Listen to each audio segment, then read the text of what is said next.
I call this meeting of the Schertz-Cibolo-Universal City Independent School District to order. Let the record show that the quorum of board members is present, that this meeting has been duly called, and the notice of this meeting has been posted in accordance with the Texas Open Meetings Act, Texas Government Code, Chapter 551, and the time is now 6 p.m.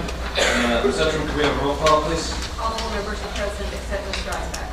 Okay, I'll let the other board members know that she is out tonight due to work obligations. At this time, could I have everyone stand for the Pledge of Allegiance? Pledge allegiance to the flag of the United States of America and to the republic for which it stands, one nation, under God, indivisible, with liberty and justice for all. Under the Texas flag, I pledge allegiance to the Texas, one state, under God, one and indivisible.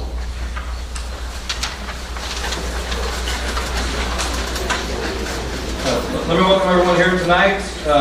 This is a public meeting of the school board for the Schertz-Cibolo-Universal City Independent School District. I know we have quite a few folks here tonight, and I assume we still have a lot of students out in the hallway.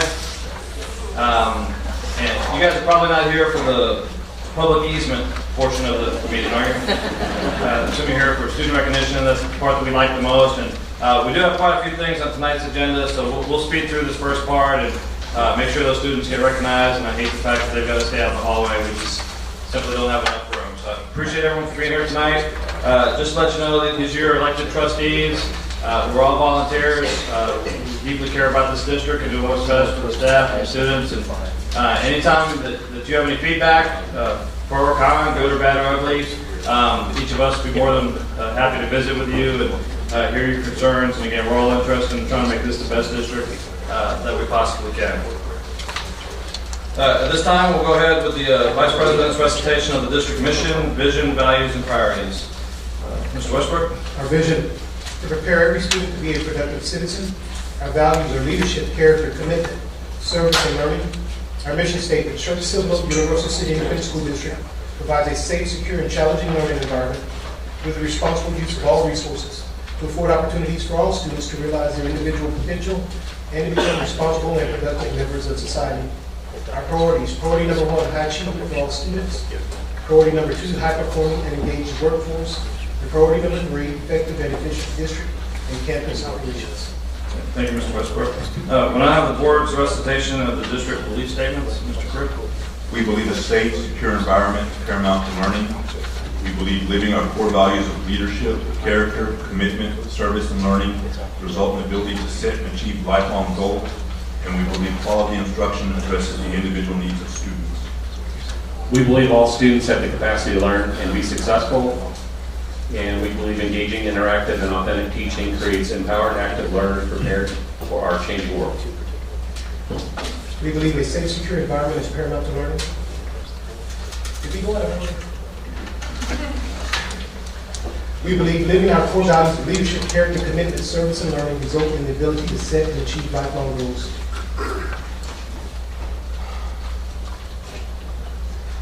We believe engaging, interactive, and authentic teaching creates empowered, active learners prepared for our changing world.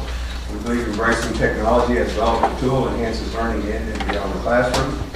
And we believe in a professional learning community, PLC culture, that allows time to collaborate and share best practices in order to improve continually. We believe good communication is critical in success. We believe lifelong learning. We believe lifelong learning enriches staff through professional development. We believe measures of our success go beyond standardized testing. And we believe public education is defined by the local community with limited state involvement. Thank you, trustees. Before we go on to the recognition items, which I know is quite a lot of you here, just forgot to mention, I want to introduce the gentleman here to my left, your right, is Dr. Gibson. He's our superintendent. And the other folks here at the front of the room, these are your administrators that are primarily in charge of different departments. I just wanted to acknowledge and recognize them as well. And also want to acknowledge Ms. Brenda Dennis, who's the city secretary for the city of Schertz, down here on the front row. And just want to introduce her to you as well. Okay. This time we'll go ahead with our recognition items. And first we have the recognition of our student representatives. for the month of February 2017. Dr. Gibson.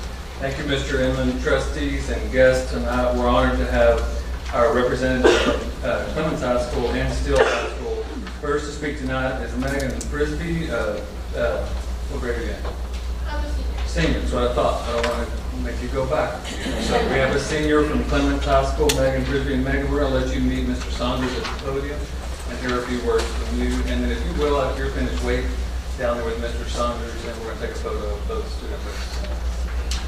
Welcome, Megan. Thank you for being here.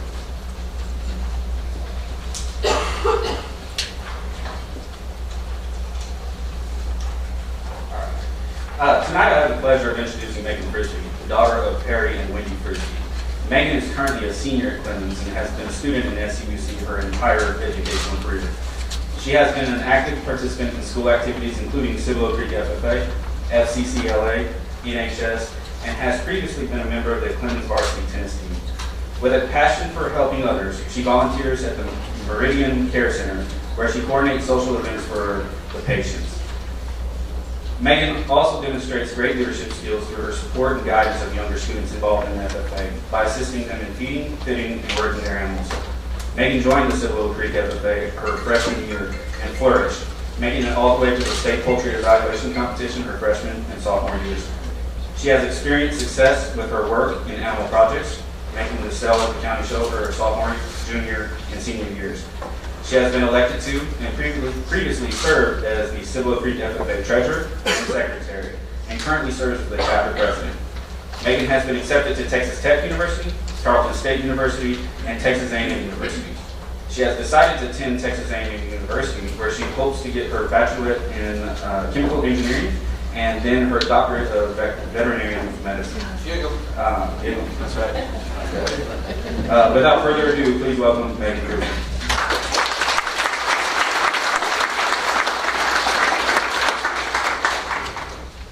Good evening, Dr. Gibson, President Inman, and members of the board. My name is Megan Frisbee, and I am a senior at Samuel Clemens High School, and I am here on behalf of the Cibolo Creek FFA chapter. For the past 4 years, I have been an active member of the FFA and have competed at numerous competitions at the local, area, and state levels, as well as exhibited market turkeys and steers at the county and major shows. Currently, the Cibolo Creek FFA has over 180 active members, as well as 21 junior members, stretching across 2 high schools and numerous elementary, intermediate, and junior high schools all across our district. Every year, we successfully compete in both leadership development events, which include speaking events that allow our members to grow and gain confidence by advocating for what they believe in, and career development events that allow our members to gain hands-on experience for their future careers. Personally, I have competed on both the junior and senior quiz teams, as well as in the radio broadcasting event for my LE competition. I have also competed in the poultry evaluation and veterinary science competitions. In addition to the LEs and CTs, members have the option to raise livestock for their supervised agricultural experiences, or SAEs. Students work hard to produce the best animals that they can by caring for them literally day and night. Having the opportunity to raise turkeys my sophomore and junior year, as well as a market steer named Chase this year, has taught me so many life lessons. Although I know I won't have these animals forever, the lessons that they have taught me will stay with me for a lifetime. In addition to the competitions and animal projects, senior members can run for chapter office to represent their chapter for a year. My freshman year, with some convincing from our amazing ag teachers, I ran for an office position. My freshman year, I received the position of treasurer, followed by secretary the next, and I was truly blessed to have received the position of president this year. As an officer, I got to travel to numerous leadership workshops, including the 3-day area leadership camp in the summer, as well as attend 3 Texas FFA state conventions. In addition to my participation in the FFA, I am also a 2-year member of NHS, former varsity tennis player, as well as an active participant and officer in FCCLA.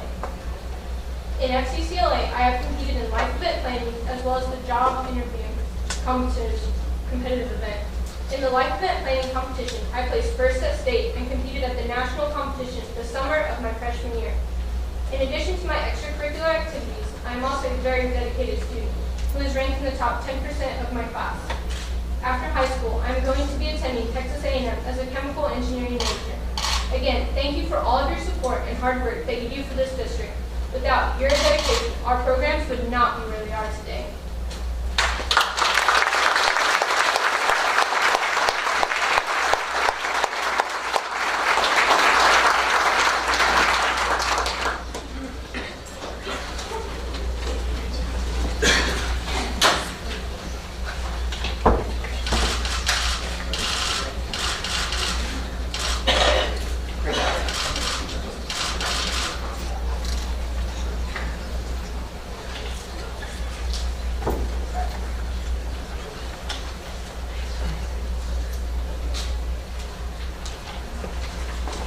Mr. Inman. Tonight we also have Ms. Simmons from Steele to introduce Neeson Miller.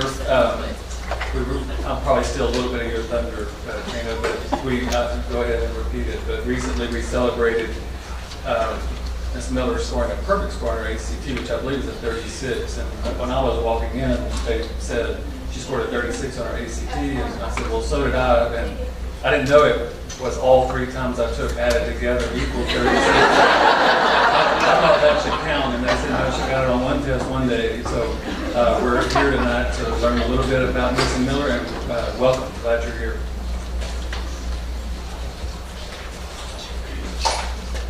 Good evening, Dr. Gibson, President Inman, and members of the board. I'd like to introduce to you Neeson Miller. She is the daughter of James and Rebecca Miller, and her father is here tonight.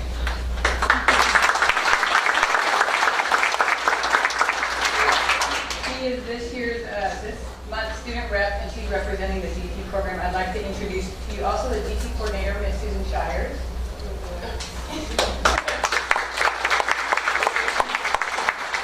As you already can tell, Ms. Miller is a remarkable young lady with many skills and talents. As a member of the Still Gifted and Talented program, she has become invaluable to Mrs. Shires, the coordinator, and she consistently participates in all the activities, symposiums, field trips, and meetings. She has been wonderful working with the younger DT students. She has helped to recognize and thank members of Still's custodial staff at Christmas. She has helped move and organize GT materials, and she is always ready with the ideas for the GT meetings and other activities. She is the go-to student for GT.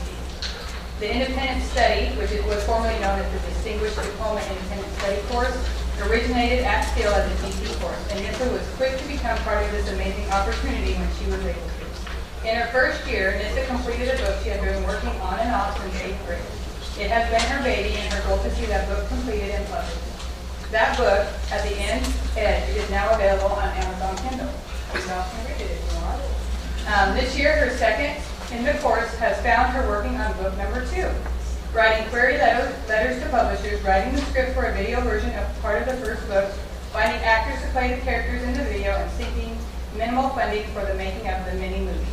She is the treasurer and secretary of orchestra because of her talent and because she is well suited for the role and responsibilities the office requires. She's always organized, thorough, and accurate in all her notes and work. In addition to maintaining amazing grades in all of her advanced courses, being a member of the orchestra and participating in GT activities, Nissa manages to find time to crochet. She has crocheted likeness of some of her characters from her novels, scarves, hats, and small stuffed animals, and crocheting helps her to relax and think and create all at the same time. Nissa was recently recognized for an amazing achievement, scoring a perfect 36 on her ACT. This is the highest score possible and is quite a rare thing. It is her diligence, love of learning, and personal goals that help her attain such a feat. Nissa was also accepted to MIT, another goal met, and will be studying engineering. As Nissa says, her goal is to conquer global warming, to inspire people towards a greener, more peaceful future, and to find inner peace with a ball of yarn in her lap or a pen in her hand.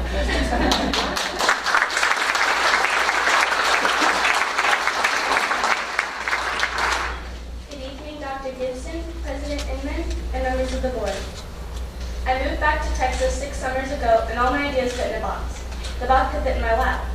Inside it was, make good grades, get a bachelor's in chemistry, and make decent money. Mrs. Wetz, GT Adobe, was the first person to tell me she liked my writing, but write science fiction did not fit in my box. I kept it around like a bad habit, not expecting to go anywhere with it. Mrs. Wetz encouraged me to participate in academic UIL, and in 8th grade I won first place in science. At Steele, I was introduced to life outside grade school. The symposiums I went to for DT showed me colleges like UTSA, University of the Incarnate Word, and Texas State. I learned hands-on about things like the environment and computers. Mr. Shire, DT at Steele, was the first person to encourage me to share my writing. And as my scope of what I can accomplish expanded, and as I tried more new things, I looked down at the box in my lap and tried to cram the lid shut. In GT, I met so many different people, adults and peers, that made me feel real. The entrapment of the academic robot rested away. If it wasn't for the GT programs I participated in since kindergarten, I never would have come to like chemistry or even writing. And the last 6 years have formed me the most. I lost my bounds, limits, the box, I lost it. I'm still finding so many new things a box could never contain.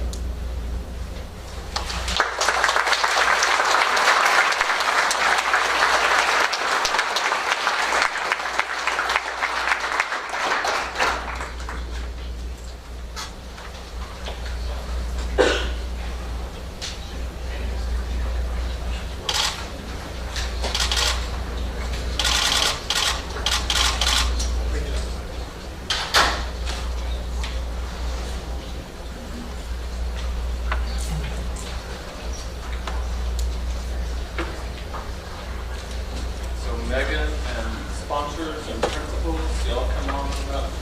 Please come on up. Now let's get a picture right up here. Davina, come on up. Sponsors.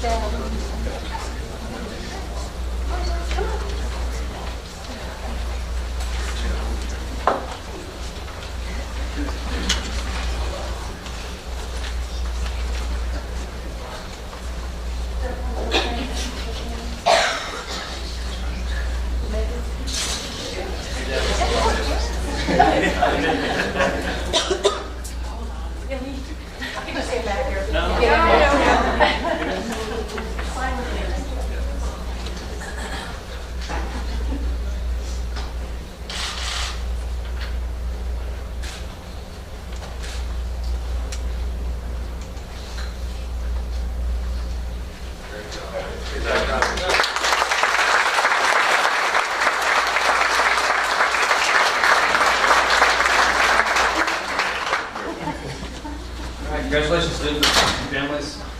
Next up, we also have recognition of student achievements. Ms. Chang.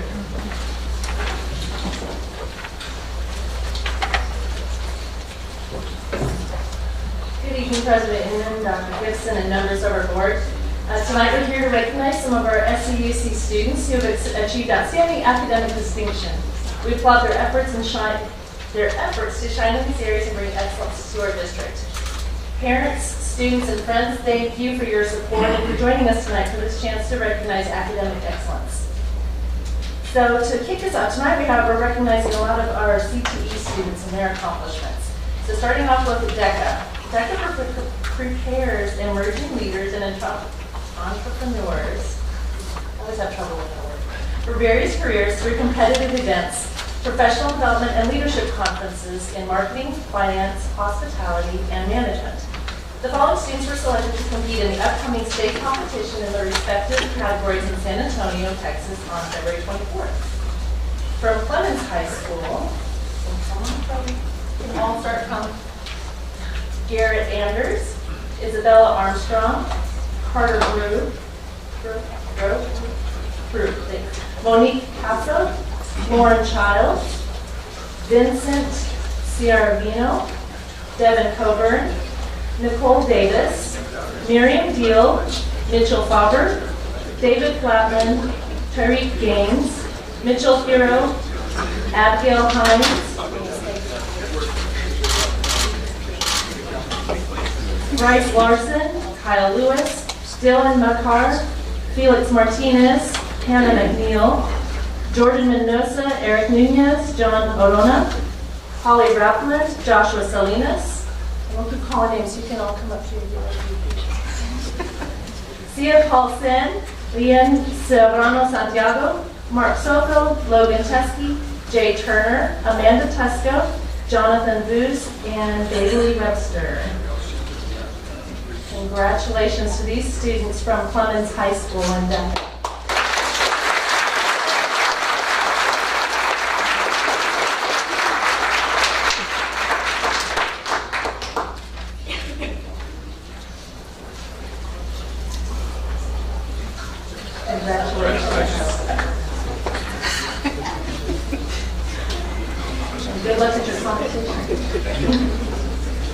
Our DECA students from Steele High School are Zachary Bailey, Ashley Dooley, William Courtney,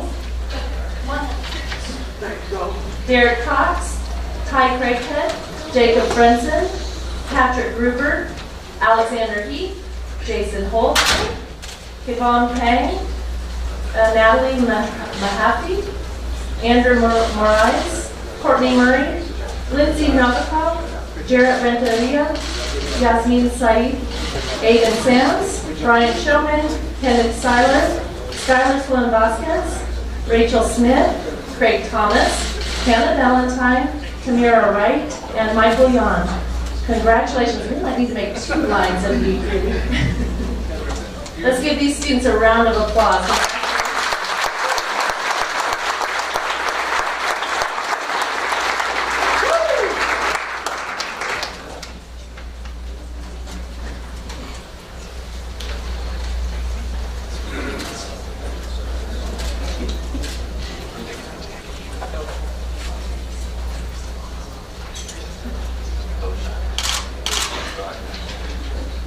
Congratulations and good luck in state.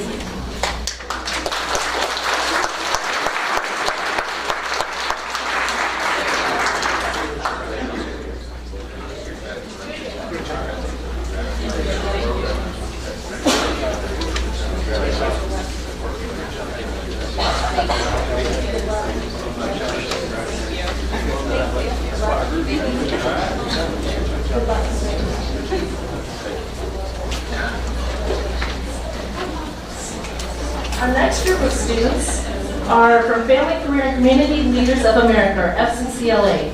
It's a national career and technical student organization that provides personal growth, leadership, and career preparation opportunities for students in family and consumer sciences education. The following students were selected to compete in the upcoming state competition in their respective categories in Dallas, April 6th through the 8th. From Clemens High School, Michaela Bavera, Jasmine Brewer, Jada Culpepper, Joanna Hargis, Keely Herzfeld, Elijah Kush, Cameron Landry, Almira Ludicky, Cameron Martinez, Haley Ritchie, Alyssa Salcedo, and Xander Vela.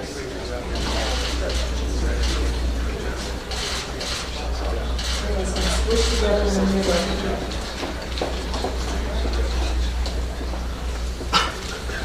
Congratulations. You can slide over to the middle for your picture.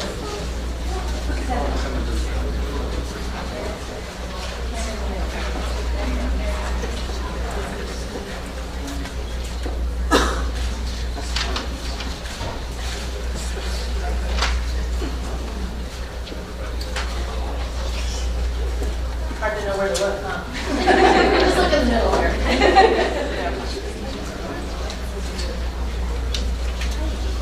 Congratulations, a good way to see.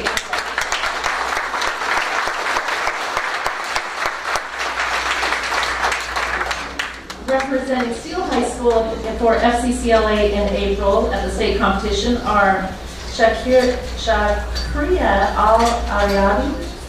Sorry, your name that's right. McKinley Calhoun, Lillian Carson, Clayton Cox, Ty Craighead, Ryan Folsom, Julia Gutierrez, Samantha Huffman, Virginia Hunter, Kaylee Early, Michaela McGee, Hannah Miller, Kaylin Oliveira, Kaylee Roberts, Philip White, and Dalton Woody. Congratulations, and you can just move over here to the middle. We'll take your pictures. Let's give them a round of applause.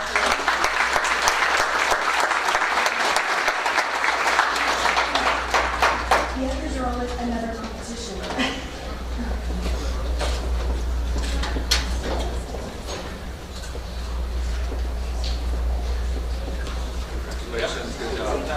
Congratulations.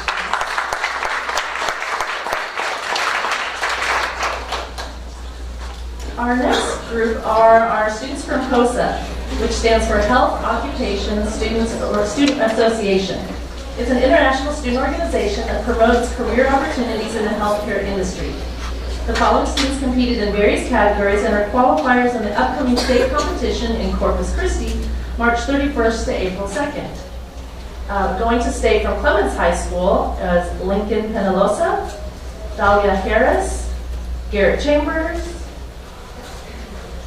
Martin Lopez, Nicholas Buhlner, Jordan Biesenbach, Corinne Bird, Yosef Cook, Kyla Hathaway, Mackenzie Cadwell, Riley Rogers, Sarah Bird, and Hannah Borland.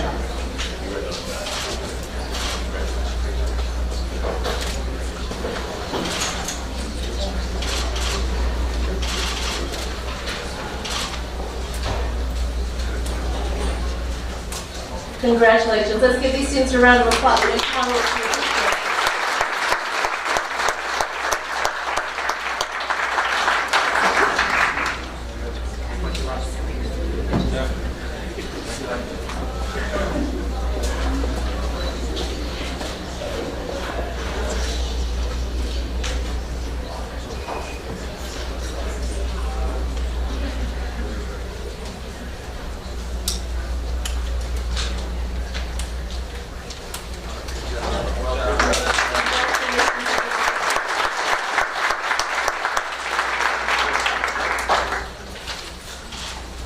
Representing Steele High School HOSA at state will be Anna Dandy, Taylor Baker, Jacob Frenson, Kylie Gibson, Brandon Kim, Vanessa Rodriguez, Ashley Civic, Emily Stewart, and Mona Valentine.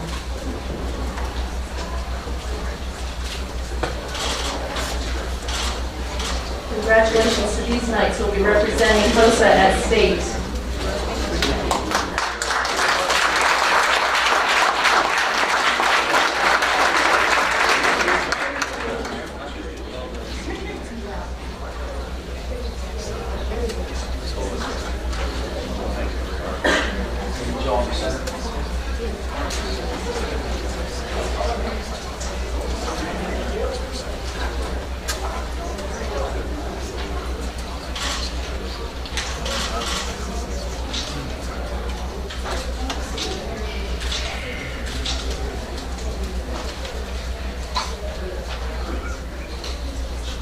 Congratulations.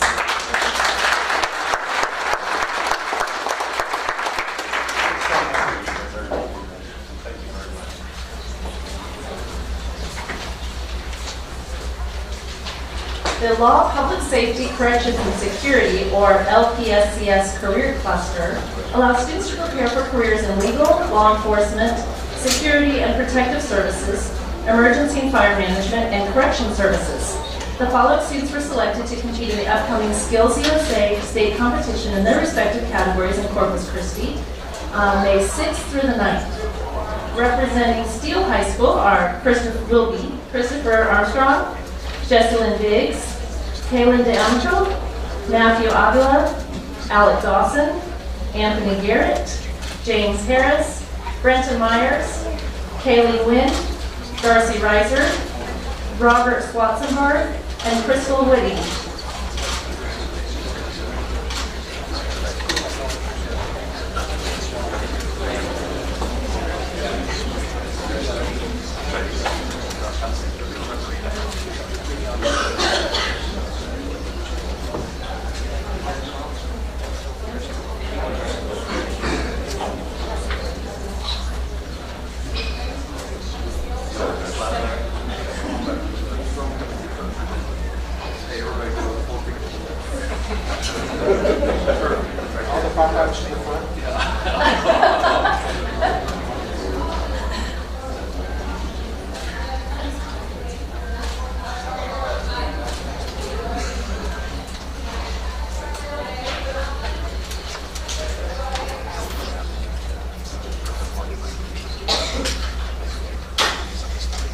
Congratulations and good luck at state.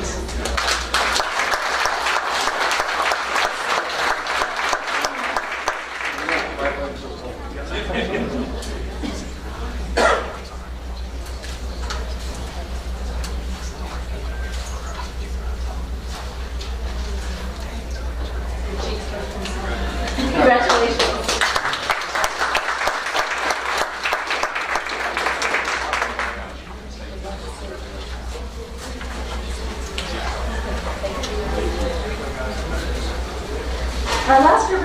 but certainly not least to recognize tonight are our Skills USA students.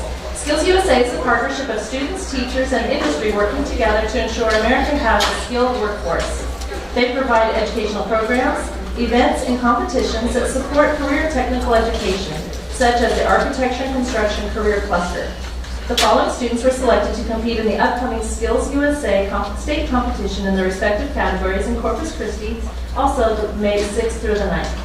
From Steele High School, representing us will be Jaron Carroll, Joshua Contreras, Heather Cortinas, Claudia Fernandez Cotu, Jackson Landsteiner, Alanis Ortiz, London Valerie, and Gabriel Zander.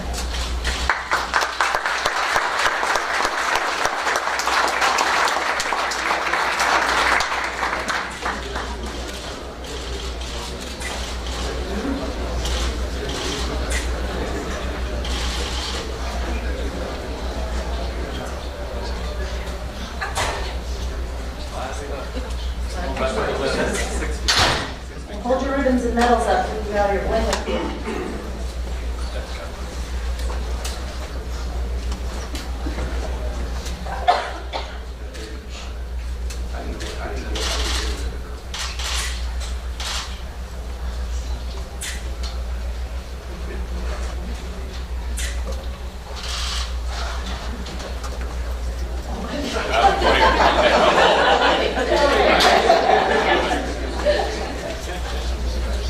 Congratulations.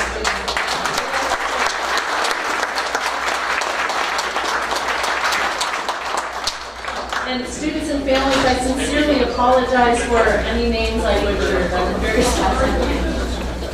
That concludes our recognition portion. Thank you.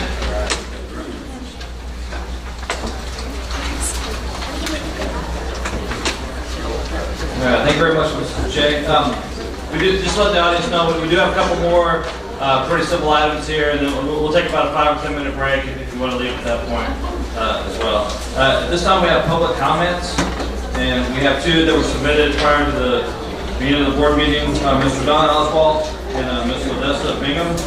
And Mr. Oswald, if you want to come on up, and I'm going to read off the policy that we have with respect to public comments, just so we're all on the same level playing field. In order to provide consistency and fairness to all individuals, public comments will be heard in accordance with Board Policy BED Local and procedures outlined in Administrative Regulation BED. And these are contained on the sheet that you filled out previously. Comments should be limited to topics such as policies, curriculum, and facilities. Any direct criticism of a specific employee will not be heard during public comments and should be considered separately as provided in board policy. In this context, individuals are cautioned to not identify any employee by name or by any combination of words or descriptions which could identify the employee to another individual. Public comments will be limited to individuals who signed up to participate in the public comment portion of the meeting before the board meeting was called to order, so I do have these 2 individuals that complied with that. An individual who signed up to participate in the public comment portion of the meeting may not relinquish their time to another individual. No public comment shall exceed 5 minutes. To ensure compliance with time limitations, a yellow card will be held up by the board secretary. So, at the 4-minute mark, and a red card will be held up at 5 minutes. Do need to say that if you have an issue that you would like to discuss with an administrative staff member, please complete the form located on the back table and place it in the wooden box. Your concerns and contact information will be forwarded to the appropriate staff member. So with all that being said, Mr. Oswald, you have 5 minutes and appreciate your time. Thank you, sir. My name is Donald Oswald. I've been an employee here for about 2.5 years in the transportation department. I was terminated just on Friday. My only purpose in being here is to meet you, and I'm not angry, I'm not a disgruntled employee. I'm fine with it. I'm going to file a grievance. Haven't put the paperwork yet, but eventually I guess I'll be talking to y'all, and I just want to let you know I'm okay with it. There's no disgruntled feelings at all. I just want to make my presence known, and you're going to hear my name, I'm sure, a few times. That's all I really wanted to do. introduce myself and meet y'all. Thank you. Appreciate it. Thank you. Just to let you know, if you haven't been told, you may have, but we do have a formal grievance process, and you're more than welcome to familiar yourself with that process. Yes, sir. I'm aware, and I will file. Okay. Appreciate it. Okay. Thank you, sir. Thank you. You bet. Next up, we have Odessa Bingham. Ms. Bingham?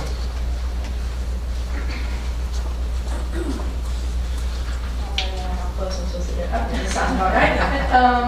My name is Odessa Bingham, and I am a senior at Steele High School. I just kind of want to debrief the community and kind of let them know. Do any of y'all know what the Leukemia Lymphoma Society is? No? Maybe, possibly? Okay. It is a blood cancer organization funded by, it's a nonprofit organization, and it is funded through, obviously funding and stuff like that.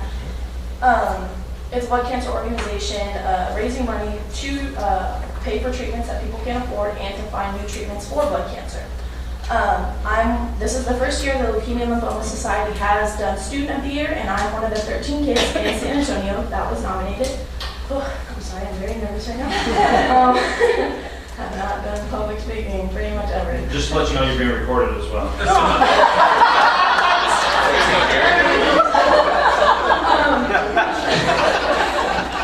Anyways, I was nominated by a San Antonio businessman who is actually my mom's boss. He is the CEO of a child care home hospice. This organization has been in my family for a long time. My grandma has done something they call Team in Training, which is like they raise money when they do triathlons, marathons, and stuff like that. So basically what we're supposed to do is we have 7 weeks. It started January 19th and it goes till March 10th. We're raising as much money as possible, and I just kind of want to let the community know. So far, we have raised over $12,000, and as I am the candidate, I have many of the DECA students that you just recognized on my campaign team. They have done so much, and I just appreciate every single one of them. Okay. I tried to get the school involved, and they are helping me out. They're all very supportive of me. I can't explain to you how difficult this kind of is. I've never really been one for fundraising. My only fundraising experience in the past is for a mission trip to Haiti last year, which I'm doing again this year, kind of at the same time. But our goal is to raise $50,000, and so what I get if I get $50,000 is a research grant. I get to name a research grant. My reason for doing this and accepting this nomination is because of a family friend. He was my grandpa's best friend. His name is Jack Lana. He was a nurse practitioner all over San Antonio. He fought leukemia for years. First, it came to leukemia, and then went to remission, so we were all so happy about that. Then came back, non-Hodgkin's lymphoma, and he got a stem cell transplant. Came back from that. That was, you would not believe the man Jack was. So that just warmed everyone's heart. And then after his stem cell transplant, he died of leukemia on Independence Day of 2014. I can't tell you how horrible it was to see the loss around me just from that one man. He saved so many lives, and I'm doing this for him, and I'm doing this for his family. His wife Diana they were like a second pair of grandparents to me. We actually had an event up at the Matangas January 28th, and we raised over $1,500 in 3 hours. So, and that was all help to members of this community, and I just wanted to thank members of the community. I know I'm probably not even here, but I wanted to let everybody know that we're actually having a grand finale event. If y'all don't know, I mean, y'all probably know, it's a fairly popular place, but the Cibolo Old Man Ice House, I'm pretty sure y'all hang out there.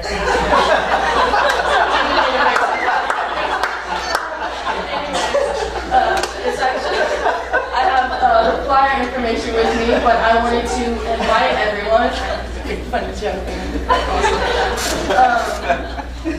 There's an event March 4th from 3 p.m. to 7 p.m. There's a $10 cover to get in, and students who attend the high school, they bring their ID of $5. Oh, okay. We're going to be having a 50-50 raffle there. We may have George Gervin, because we were going to have Tommy Kramer, but unfortunately it's his birthday, so he couldn't come.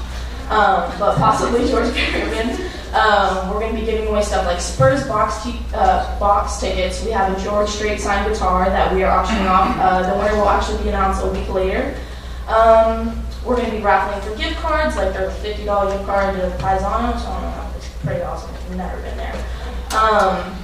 And there's going to be face painting for kids, there's going to be live music there, and yeah, we'll kind of put this all together. All my friends helped me. This is all done by seniors and one junior.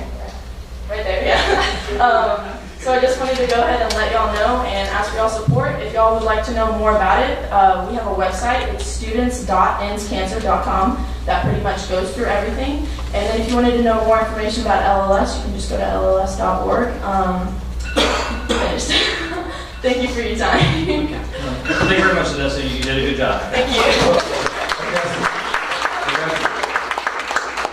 What are the dates on that fundraiser? Oh, wait, like when it ends? No, the one. It's March 4th. Because I'm there right now, by the way. I didn't know if y'all knew that. Oh, okay. Literally, I'm there right now. Go ahead. When was the date? Do you want me to bring you a flyer? Yeah. Okay. All right.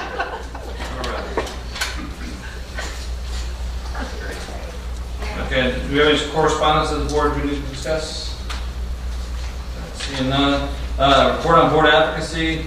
At this time, we just kind of go down the road here, and if any trustee has anything he or she would like to share with the board about what they've done over the past month or anything along those lines, now would be the time to do it. And we'll start with Mr. Carew. Anything interesting? Nothing interesting. I had coffee with the chamber about 2 weeks ago. Met some local business owners. That was good. And also had breakfast at the Mary Dope Learning Center. That was a nice. That's a nice setup. Thank you very much. Well, I continued to my Green Valley Elementary watchdog on Tuesday, and attended a board meeting for Education Foundation, which I'm a board member there, and want to remind everybody we do have our annual golf tournament coming up on March 24th. Board members, if you would like to participate, you're certainly welcome to do that. The folks that are out there buying teams and whatnot, we're more than happy to have you on one of the teams. And also was fortunate to be able to go to Austin and to the Texas Associated School Administrators Conference and with Dr. Gibson and some of the other central office folks present good governance for the great people there at the Texas Association of School Administrators. And we always start the presentation by asking, if any of them have ever done a good governance survey, and school board members, by the way, and the answer most of them is no. You're not very many people do that. No, we do every year. We've been doing it for 5 or 6 years now. Anyway, so that was interesting. I was also that was kind of January, and I was also able to attend the 18+ program for the students at Marion Alfred Learning Center, the brunch that they held. It's a wonderful program, great program for these kids, and well, they're young adults, they're not kids, but I'm so happy that we have that program for them. Serves a much needed group of folks that need to have something, they need something, so I appreciate us doing that. And it's, Marion Alfred Learning Center is turning out great. It's a very nice place. There's a lot of work on it. Looks good. Thank you. Thanks, Mr. Perkins. The Communities and Schools Campus Chat at Byram Steele High School was very well received. We had a packed house in there, and it's always a guessing game what we're going to hear from those students, and it was fantastic and alarming at the same time. We're serving communities and schools is serving a very valid purpose, and it was comforting to hear the value they got from that. Also attended the Tri-County Chamber Luncheon this week and represented the school board. I got to have brunch with David and Robert at the 18+ Learning Center at Marion Dolphin. I agree that is a fantastic setup and a true benefit.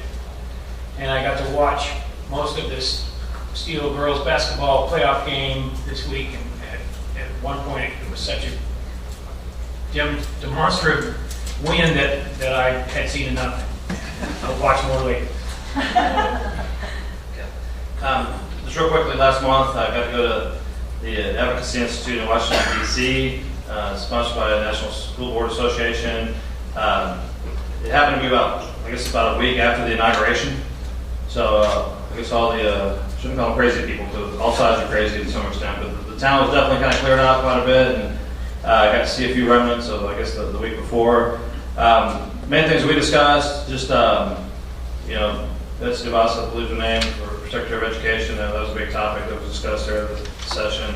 Marla Alexander, Senator, he's the chairman of Senate Education Committee, came and spoke to us. And for the most part, I think at the federal level, not a whole lot's going to take place with respect to education this go around. They've had some fairly large legislation last time, so despite all the chatter about the Secretary of Education, they just didn't think there would be any legislation coming through as far as that goes. So it's a great opportunity. It's about 500 trustees from all across the state, about 60 to 70 from Texas, and I would encourage anyone who hasn't been before to that to maybe think about going to that in future years. It's something that happens every year in January, February time.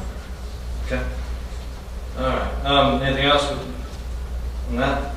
All right. At this time, it's now 6:45. Let's take a 15-minute recess. We'll return at 7 p.m. and give everyone a chance to head home if you want to do that. And student representatives, appreciate you being here tonight. There's no obligation to stay here until midnight, unless you want to. Not telling you have to leave, but if you guys want to go ahead and check out now, would be a good time to do so. We certainly appreciate you being here tonight. Good luck with everything. We're recessed till 7 p.m. Board discussions. Report on the 2014-2018 Strategic Plan Report, Part 2 and 3. Dr. Gibson. Thank you, President Inman and trustees. At your places, we just distributed the update to our annual action plan, or our what we like to refer to as dashboard. I'm not really going to go into that. I'm just giving that to you tonight to take a peek at. We're going to run through priority 2 and priority 3 for our monthly report, and then I may wrap it up with some of the information off of our annual action plan. I'll turn it over to Ms. Campbell. Good evening. As we work on priority 2, there's 4 critical questions we continue to ask ourselves. What does our staff need in order to do their job? How will we listen and learn? How will we know staff members are fully on board? And how do we continuously improve? This is just a review of the data on a power indicator from last spring of 2016, showing that for workforce satisfaction, we were at 70%, which is a gaining trend line over the past 3 years. The benchmark schools are those nationwide schools that take the same survey, and the top 20 is the large employers in the San Antonio area. So we are gearing up to take the survey again this spring, and after spring break, first part of April. This year we pulled those top areas of strength from the data so we can take a look and celebrate the things that we're doing very well in, and it shows the 3-year trend data. And then we also pulled the areas to address. 10 of those are a lot to address at one time, so we pulled the top 5.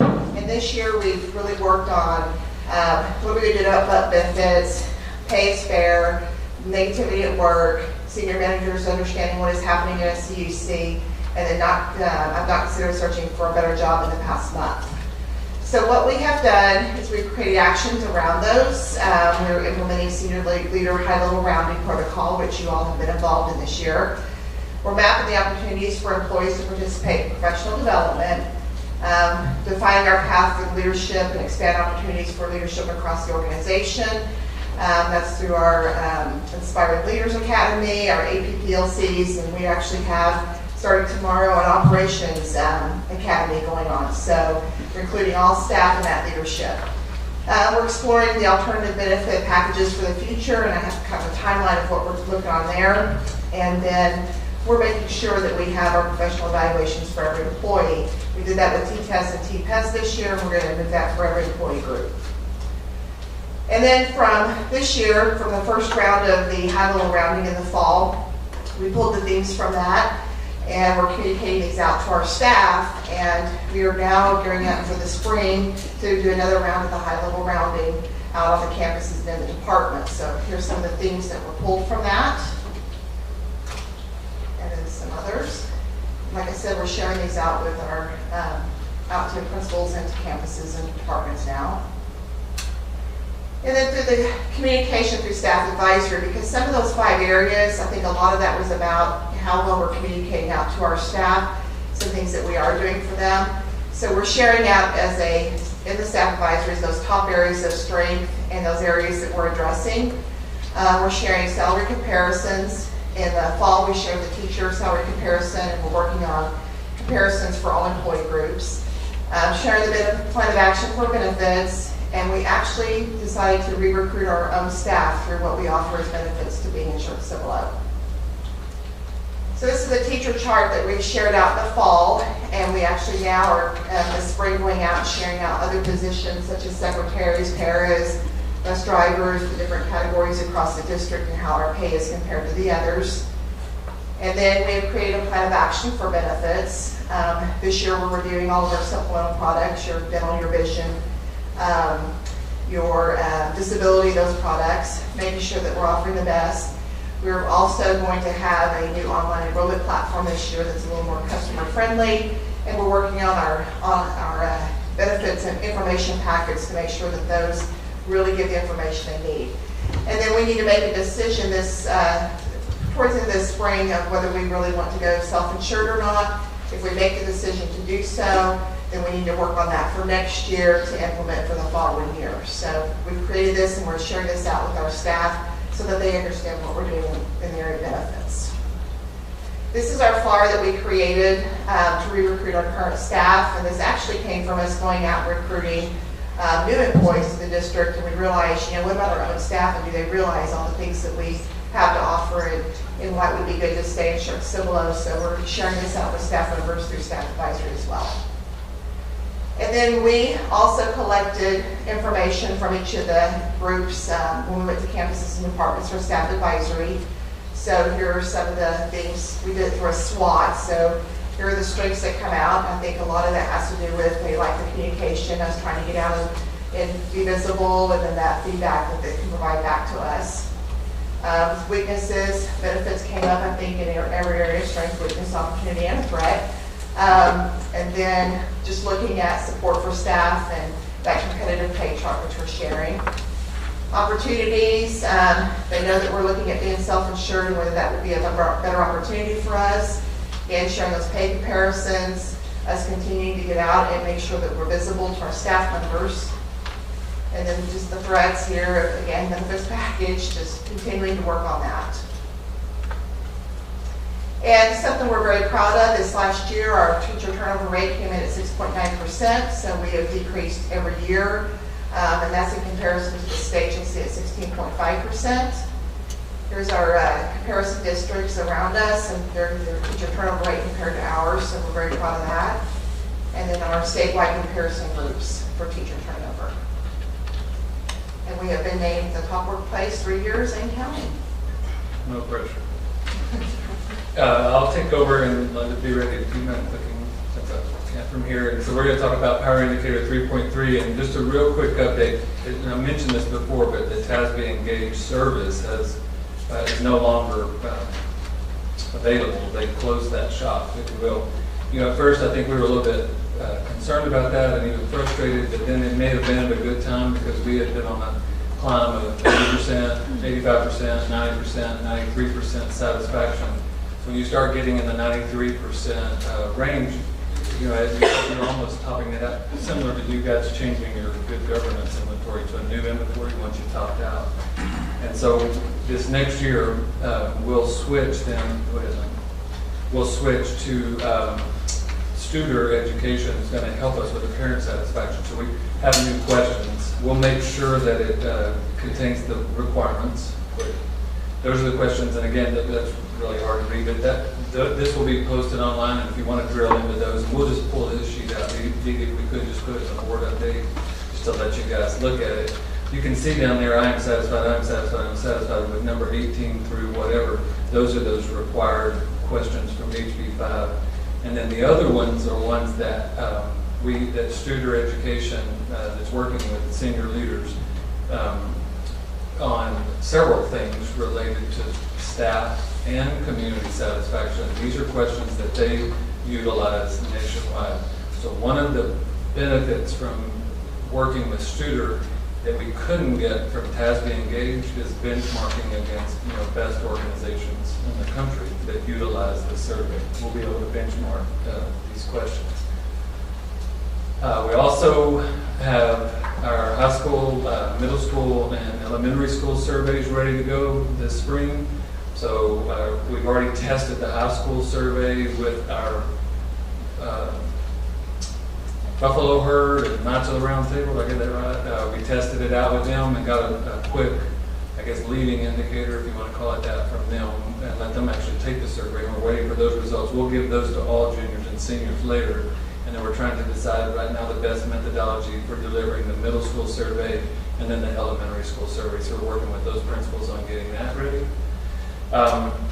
So the goal states 90% will respond to with overall satisfaction. To say the truth, we don't know where these will come in. We have no predictive way to know. I guess we will once we get that survey back from those Steele and Clemens students. But we have these are brand new questions, and this is the first year we're using it. So this kind of becomes a benchmark here. I guess one of the reasons I bring that up is that we may come back and it may say 73, and everybody may be worried, but that may be, that may be where it goes. These are different questions, and we're just going to have to see where it goes. We're okay with wherever the results come. We'll just continuously improve. So the document, in conclusion, the document that we distributed, the annual action plan, what you'll notice now is down at the bottom under the process monitoring, and then on the back on the strategic actions, what you'll start seeing is a lot of the things that we're presenting here in these monthly reports. You'll start seeing those embedded in this annual action plan, if that makes sense. We have not rated the back page yet, the strategic actions, but I think we now have a draft of how we are going to rate it, and I just wanted you all to see a draft of that. But once we go through this a cycle or two, we'll start putting this up on the website in addition to all of our other reports. I just wanted you all to kind of see how we've taken that down to it's one page front and back, but we scorecarded it, I guess, on that front and back. That's priority 2 and priority 3. Thanks, Dr. Gibson. Any questions or comments, trustees? Great, I got a question. The survey, that's the survey that when Dr. Goldhorn was here said, when they talked about that, is this the community survey where it's going to be a certain percentage of the funding goes to that? You know what the question I'm asking? So we're waiting to make sure that whatever that rating in our A through F becomes, that it lines up with. Okay, so we would hope. Okay, all right. But that's part of our concern right now is when we're already doing things like this, why would we then digress to other things that now the state's saying that you should do when we've been doing it for a long time? Okay. And then my second question is on your slide here, it says the parent, community, and student surveys. So I no longer have a child in the district. Right. How are we getting that out to the rest of the community that we're really interested in what their viewpoint is? I mean, I know a lot of those things, questions says, I'm satisfied with my child, right. Stuff. So one of the things that's coming here, that's a great point. As we go into 17, 18, one of the things that I'm asking the student to do, and they don't currently have this, but I think they'll manage it for us, is to bifurcate the parent and community, where it's not one, that's 2 surveys. Okay. All right, thank you. I have 2 questions. On one of the slides, and I might have missed it, it had the acronym SES, and I didn't see, what does that stand for? It's the low socioeconomic status of the student. Social. Yeah. And then the other, just to clarify, on the turnover ratio, I think it was 6.9. That also includes people who were just moving away for military transfers and everything. So Yes, teachers are actually leaving to go somewhere else is even probably lower It than that. includes anybody that starts one year, doesn't come back the next year for retirements, they move, they leave us for whatever reason. So 6.9 is actually probably a lot lower of people just leaving to go somewhere else. Is that accurate? I think it's a good point to bring up. We'll see where that goes, but that seems to me almost down to what you're talking about. Right. So just the normal. So if you take out retirements, people that are, I'm transferring because I have to, because of a spouse transferring, people actually leaving the district, it's probably a lot lower, which is even a better number. Correct. We may plateau at this 6 point something, I guess is what I'm saying. As we move forward, And I hope we can hold And it. if you have a year of a lot of retirements, then it may go up as well. Right. So I do try to informally track that and why people are leaving the district. I appreciate the fact that you see though, that with 2,000 employees, just a normal day-to-day, you're going to have facilities. But it's pretty doggone low these days.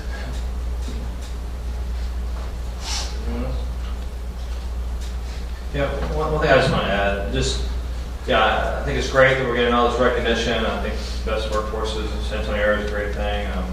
The low turnover, speaks for itself, large measure, and Mr. Cruz just said, we don't have a huge percentage of teachers leaving us to go somewhere else. In fact, they may change careers as well, right? And there may be some part of that percentage that's just getting out of the education field altogether. One thing I just really want to caution against is to focus too much on our own good press, I call it, and forget the fact that we need to always be continuously improving. When it comes to these satisfaction surveys, I think employees, whether it's a paycheck or whatever, they ultimately want to feel like they're valued, and not just their compensation, but also just their opinions matter, their input matters, whether that's principals, staff members, teachers, or what have you. So I just want to make sure that we do whatever we have to do to send a signal that all of our employees are important, their opinions are important, and while we have goals we need to try to reach, that we value our employees enough to know, or let them know that they're a part of this as well. Okay, so I think that's going to go a long way towards them actually being self-motivated to help achieve these goals instead of us just telling them they have to meet the goals. So. Yeah, one of the, all of this is based on the continuous improvement or performance excellence model that, eventually we'll go back to everything and total quality management. And one of the 7 deadly diseases of organizations that he cited back in the 1960s is only looking at formal data. And I think that may be what you're saying, that if you only look at formal data, meaning, and you aren't just listening and walking around, talking, trying to get the informal read as well as the formal read, then you won't be successful because you won't build enough trust in the organization to improve. Yeah, I think it's just, boards do the same thing. We kind of hide behind an award to some extent that, trust me, I get criticism all the time about what we do as a board and how this district's being operated. And, we can't just tell somebody, look, we got this award or that award, we've got a low turnover ratio. But to actually hear what they're telling us and make constructive changes if necessary. But I just want to make sure, again, whether it's the board to the superintendent or the staff to the principals to the teachers, just that we send out a strong signal that everybody in this district is highly valued and has a role to play, and we're ultimately all in this together. So just want to make sure we have that culture. And I think you guys are doing a good job. The numbers speak for themselves, but just let us not forget that even though we're getting some pretty good awards here, that there's we should always be striving to do better and to hear what our people are telling us. And so in that case, so just like benefits, for example. Every year we talk about this, we get dinged on that, and we're one of the higher paying districts, we've got some of the better benefits, but what are the folks telling us they would like to see us do differently to increase that number? Pay for all their health insurance. Within reason. I think we got a fairly intelligent staff, so they know we can't just pay everybody $100,000 a year or whatever. But just, within reason, what are they letting us know that they would like for us to do to get that number up a little bit more? Pay for more of their health insurance. Okay. Then do they have an idea of where that money comes from? No. Okay. Just, some do, some. Yeah. So that's that's one of those kind of things. We're just within reason. I know we can't do everything, but just make sure that's the culture that we're creating. Yep. Okay. Thanks. Anything further? All right. Thanks, Linda. Appreciate it. All right. Next item. Report update on preparation for the 85th legislative session. Yeah, that's kind of a broad topic to prepare for the 85th legislative session. So we'll just prepare for our visit next Tuesday. Sure. We are several trustees, so everybody knows we're going next Tuesday morning. That's when we're meeting on Thursday night instead of Tuesday night to hear a TASB presentation, and then one over at the Capitol where I think we have 4 or 5 meetings scheduled. So we'd like trustees to be able to do all that. This year, I'm proud to state that for the first time, I believe ever, we have 5 or 6 teachers that are meeting us at the Capitol. I'll be coordinating that towards the end, probably about when lunchtime is being served at the Tasker Conference. I'll be exiting and going to meet the teachers. So I guess the vision that I have in my mind is one or two board members and 2 or 3 of those teachers going in to run through these items. And those teachers are actually coming in and they've trained 2 or 3 times with me. And I say trained, I mean, they're just trying to really get engaged and really learn a lot about these issues that we're carrying forward. So I think it'd be kind of cool. They're going to be in their I support public schools red shirts that you may have seen floating around on Twitter. They'll have those on and probably want you to buy one from them. Yeah, and I haven't followed this as closely as I should, but do we actually have scheduled appointments with Representative Temple and Senator Campbell's office? Yes. It may not be them individually, but. I know you have one with Temple. No, I can tell you this. Yesterday, the day before, Priscilla was successful with getting Tomas Uresti scheduled, Carlos Uresti's aide, and Donna Campbell's aide, and I believe Representative Gutierrez himself, and then Kimball, of course, scheduled immediately. All right. So I think we have 5 lined up. We'll be pretty busy moving from one place to If another. we have that, maybe we have 5 trustees going. Yeah, we may have to divide. If we can somehow send out that schedule, just so we all know the planning purpose. Absolutely. We're running a little short on staff right now due to flu, but tomorrow morning we will try to find that file. All right, we have 5 trustees, I believe, going. Is that correct? I think that's right. Myself, Mr. Westbrook, Mr. Puberto, Mr. Perkins, Mr. Streisbeck. And I think they said the registration was cut off, but I'm sure if anyone else wants to go to visit with the legislators, I can't imagine that'd be a problem. No, that's I think it's correct. I will not be going. I was in Austin on January 31st, and I cannot go back again this soon. Okay. Fair enough. Mr. Crew, any thoughts on possibly going? Visit? I'm going to shoot John. We don't know anything about that, so, all right. Anything else on this topic? Everybody? Okay. Look forward to next Tuesday, and I think we'll set a time certain to meet up here and get in a Suburban and take off on Tuesday morning. All right. Next item, discussion review of initial estimated budget projections, budget development process. Dr. Gibson. Okay, I'm going to turn it over to Ms. Malone. Thank you, Dr. Gibson, President and members of the board. As we've been talking about, the legislative session is in full force. There are lots of unknowns. Right now we're monitoring. It does look like in the formulas right now that the Austin yield for the golden pennies are 4 cents over the dollar will increase from 77 per weighted adjusted daily attendance from $77 to $99. So that would give us $22 per those pennies, which translates to about 1.7 million. There is talk of, as we've seen property values increase all over the state, there's been an excess in the budget that has not been reallocated back to the school districts. I think, is it, Dr. Gibson, is it the Senate bill or the House bill that is saying that that would be redistributed? Yeah, the House is trying, well, let me rephrase it. The House budget redistributes that 1.5 billion back to schools. The Senate bill does not. So the House version would. We like the House version. We do not like the Senate. Yes, that would be like right under $1 million that we would get. I mean, plus the 1.7, that would be a good thing. There's discussion in the legislature that we could possibly go after the 2 extra gold pennies to go to $1.06 without going to the voters.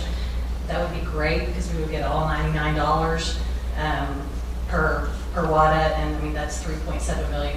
So that would be a wonderful gift if we were able to get that.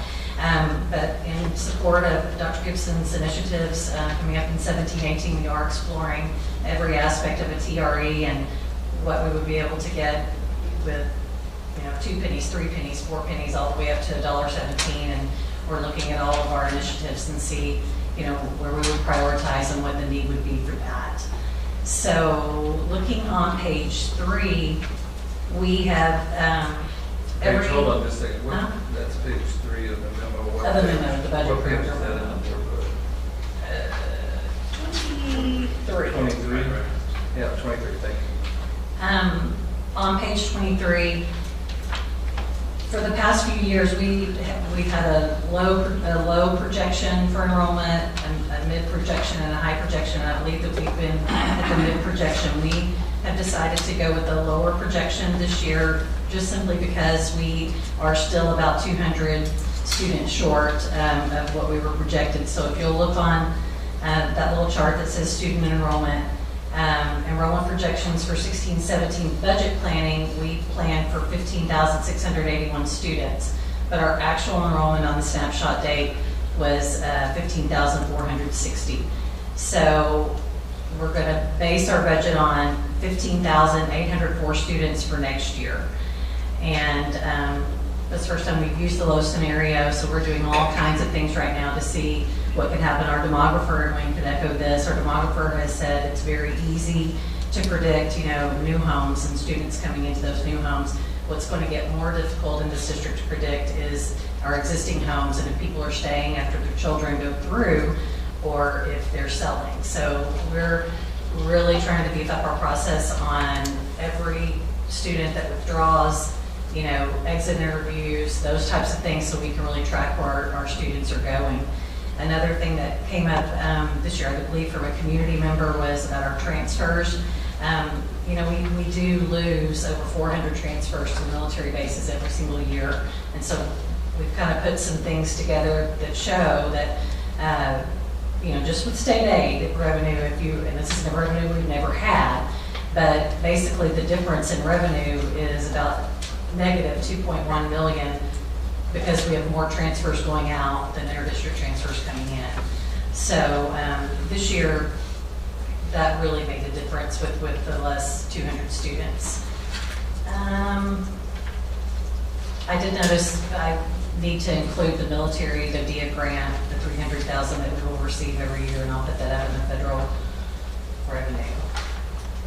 And right now we are, we've got our budgets out to our campuses and departments, and so our department's going out and meeting with each campus principal and their secretaries. We'll do the same with the departments when we finish up. And hopefully we'll have a calendar approved tonight, and we can start looking at 1%, 2%, 3% raises possibilities, and we'll start looking at staffing. So appreciate you putting some extra information in here. And Dr. Gibson and I previously talked about the whole transfers in, transfers out topic. But just for the board's clarification, we had some questions raised by a citizen a few months ago about why it is that we allow our staff to have their children attend our schools even if they don't live in our district. And his question or implication was that that's nothing but a huge extra cost to our district. I know the financing formulas are fairly complicated, but arguably when we allow those students to come here, our actual total revenue is increased because of the additional students that we have. Yes. Right? And we may or may not have any incremental cost. It just depends on how many students we have and what campuses they're located at. And for the most part, I don't think our incremental cost is anywhere near what the actual increase in revenue is. Right. Does that make sense? Yeah, we would agree with that. So I just want to clarify that. I appreciate Dr. Gibson for actually taking the time with staff to put some of that information in there just to clarify it a little bit more. So what we see, this was a good exercise for us, and we'll track this now annually. And you can see on page 23, the big number are parents that are living here, and we assume, and we'll track this down a little bit deeper, but they are coming here with elementary age students. We think taking their elementary age students to work at the base, but then their secondary students are going here for our extracurricular, or they're moving into, their kids are here to be in the extracurricular. But these 455 are elementary students that are going with them to work, which we can't blame them, we don't blame them, it makes total sense. Now the kids are on base, so they're living here and they're driving, to Randolph, and their kids are in school over there while they're working, and they pick them up after they get off work, and then they come back over here. That makes total sense.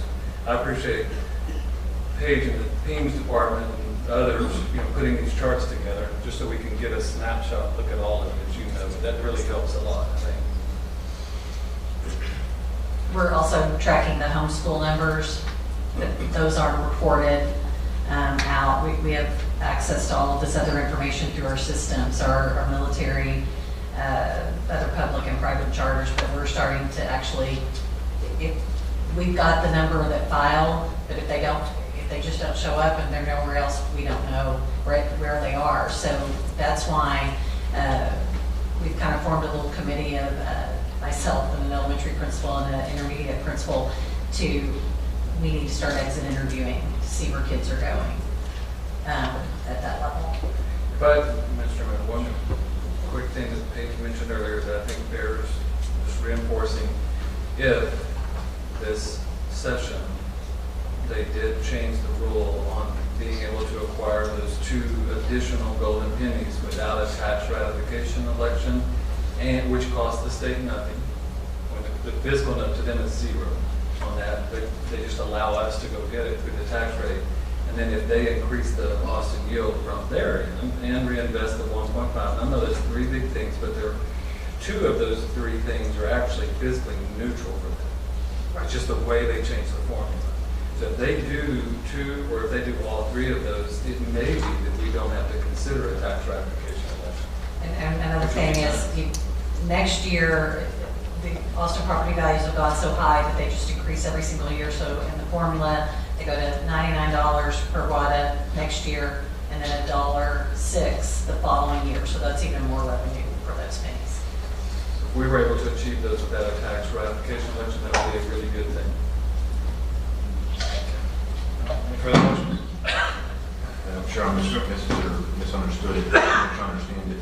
When you're talking about transfers in and transfers out, if you take that 4 years, transfers in, it's right at 1,000 total for those 4 years. It's 900 and something.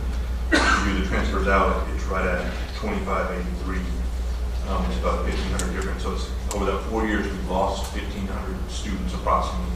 Is that correct? Out of transferred in, transferred out? Well, there could be same kids. students.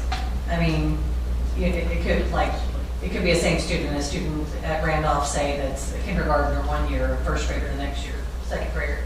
You see what I'm saying? That's not a total amount of students, because some of students are same, transferring out. Right. And then the same thing for the kids coming in, not same.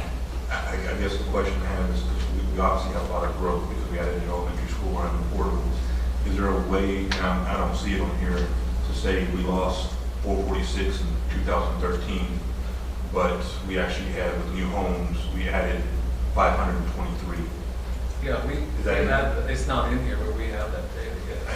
Just so, I guess for me, it doesn't have to be formal, but just we send it out because it said, hey, we lost 446 from transfers in, transfers out, but during 2013, we added 552 new students. So that we can kind of just see the comparison. Yeah, we can do that, and we have that data. We just haven't integrated those together. We just haven't integrated the charts together. Just with this, it looks like we're in a deficit. We lost 1,500 students, but we actually probably gained more with new house construction. No, there's no problem. Yeah, So to show the increase per year, yeah. Yeah, it would help me. Yeah, that's a good point. And so the net increase that we're projecting for next year, because we are looking at a lot of stuff here, there's pluses and minuses. The net increase is about 400 students, right? That's what we're, but the end of all this. Even with the transfers out. With everything done, we have 400 more kids than we had. I think we have that. Yeah, we did that. Believe me, we have that increase. We'll put it in the board update. For the private charter transfers out, have you collected that data for the last couple of years, and is it trending up or trending down? We actually have, and we can provide this in a board report too, for all those years. If we have where they are, like if they are at old PH, or, it lists out where they are, the charter school, so we can provide that. I was just trying to get a trend up. Yeah, I think that probably is trending up, and I think that's very common these days. One of my priorities that we're going to talk about later tonight is the consideration for a district charter school.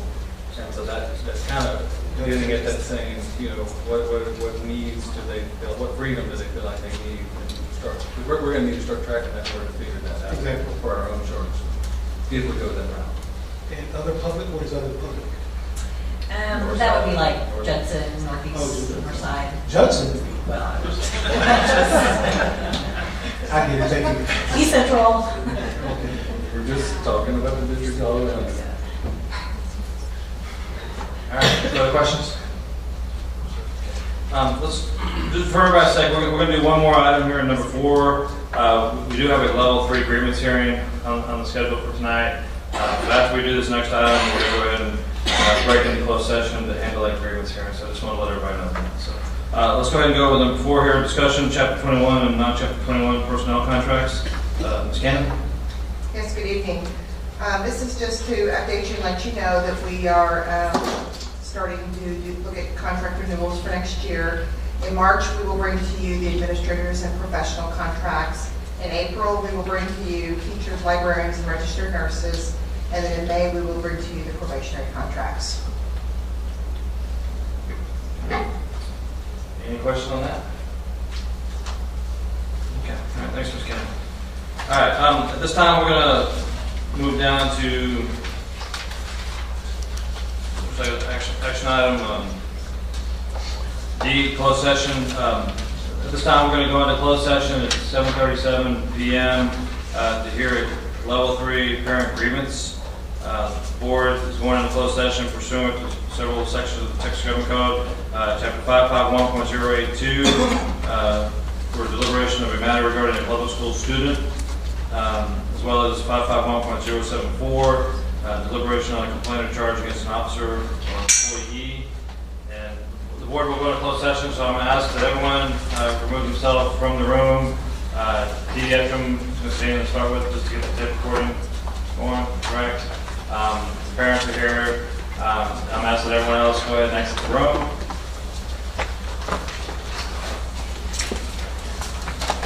Okay. We are now back on the record in open session. It is 9 p.m. The board got into closed session to hear a level 3 grievance appeal. It does deal with a student. I don't want to get into any of the details. I do want to go on the record to state that we did conduct the hearing with the grievance as well as the administration, and in accordance with the level 3 appeal notice paperwork, 2 specific requested remedies were requesting acknowledgement of negligence on behalf of the district, number 1, and number 2, change for better supervision. Based upon the level 3 appeal notice, do you have a motion by any trustee? Mr. President, I move that the board take no formal action on the level 3 grievance that was heard this evening. Do you have a second? I'll second. Any further discussion? We have a motion to take no formal action with respect to the requested remedies in the level 3 grievance appeal. All those in favor, please raise your right hand. Any opposed, same sign. Okay, so that motion passes 5-1. Having said that, I do want to let you guys know, very much appreciate you coming forward tonight to sharing the situation that took place and your thoughts and your concern not only for your children but also for the district as a whole. Superintendent was in on the hearing, heard everything that you had to say. We will be getting together with the superintendent. The board had a pretty healthy discussion about the whole topic. We will get together with the superintendent and essentially jointly direct him to take whatever proactive and responsible steps the administration needs to take moving forward to ensure that we do have safe and secure classrooms, especially for our special education students. And also going to ask that they do follow up with you in a reasonable manner to let you know what those steps are going to be. Okay. For the layman, you're saying the board's not taking action, but the superintendent will be in some way, shape, or form. There's going to be a follow-up. The board voted to not take any formal action with respect to those 2 requested remedies that I read off. Okay. But having said that, we are going to visit with the superintendent to direct him with his authority and discretion to make sure that we do provide safe and secure learning environments for our children. Okay. All right. So that includes level 3 grievance hearing, and it's now 9:02 p.m. Does any board member want to take a short break? Yes. Okay. So very short break. So let's go ahead and reconvene at 9:10 p.m. No song or anything. We do want to acknowledge that I guess tonight is Mr. Rivera's birthday. Is that correct? So congratulations, Mr. Rivera.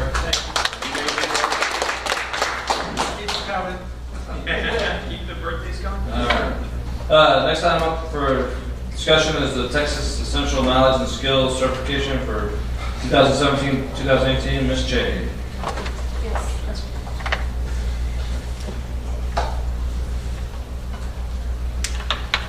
Sorry. So the TEKS clarification form must be presented annually, and we're required to sign the form before it can be accepted by TEA. So the attached form is a sample, I believe it's on page 29. A sample is from 2016-2017 that indicates the instructional materials allotment funding complies with the following guidelines. That one, that the district's instructional materials allotment or IMA funds are used for expenses allowed by the Texas Education Code 31.0211. Two, that for the current school year, this district has instructional materials that collectively cover all elements of the Texas Essential Knowledge and Skills of the required curriculum identified in the Texas Education Code 28.002, other than physical education for each subject and grade level, which is TEC 31.004. And three, that upon request that our district will provide to the State Board of Education the title and publication information for any instructional materials requisitioned or purchased by our district with the district's IMA funds, which is Texas Education Code 31.101. The funding from the instructional materials allotment can be used for the purchase of instructional materials for 2017-2018 once the signed annual TEKS certification form has been received and accepted by TEA. And so for this month, it's just a discussion item only. And the form for the TEKS certification form for 2017-2018 will be presented for board approval and signatures at the March meeting.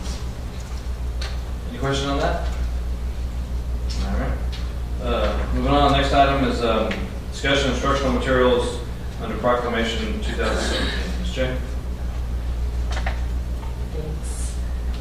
So we've got this year, the following courses are up for adoption with Proclamation 2017. You can see all career and technology education courses, all languages other than English, algebraic reasoning and statistics.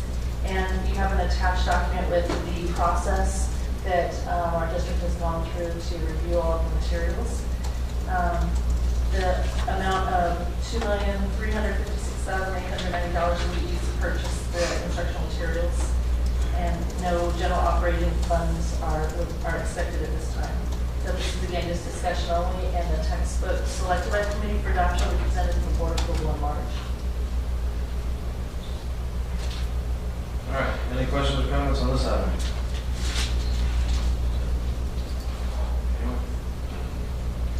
Can I ask you a question, Mr. Chair? And I've asked this question in the past. These are textbooks that are up for adoption, or these are ones that have been approved by the state board to be purchased by school district? Yes, they're on the approved vendor list. Okay, they're already approved and they're out there for Correct. purchase, and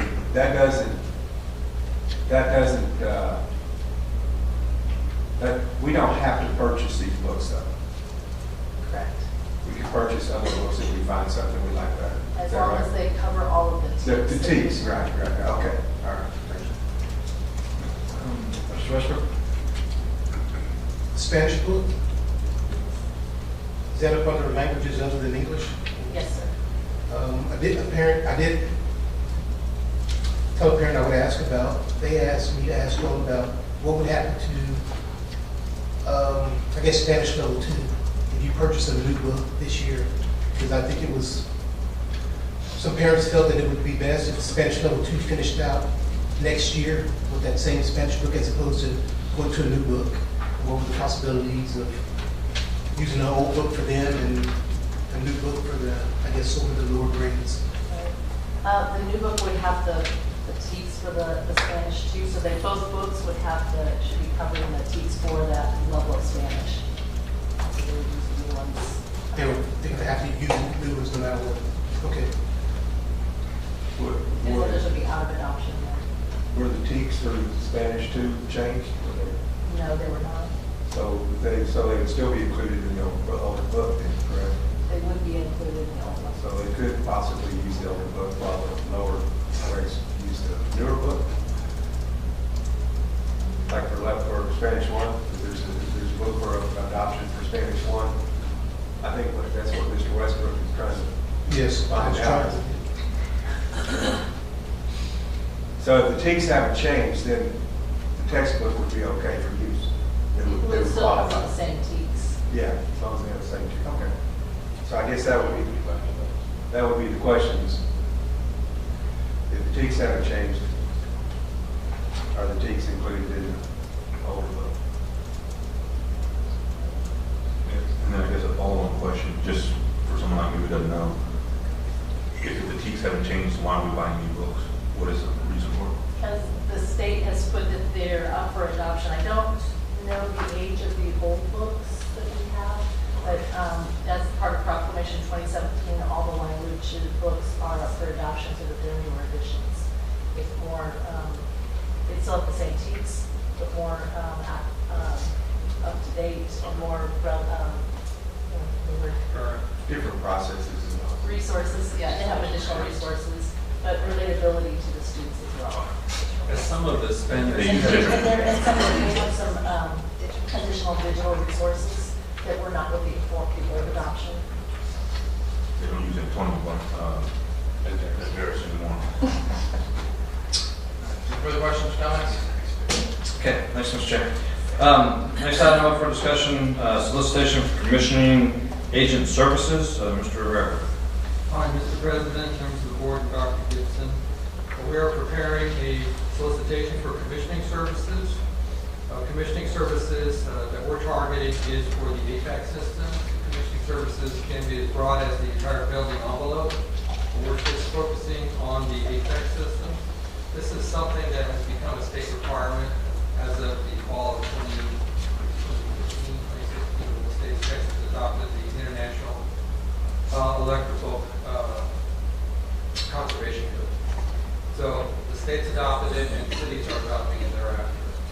So there is a different levels of commissioning. We need this.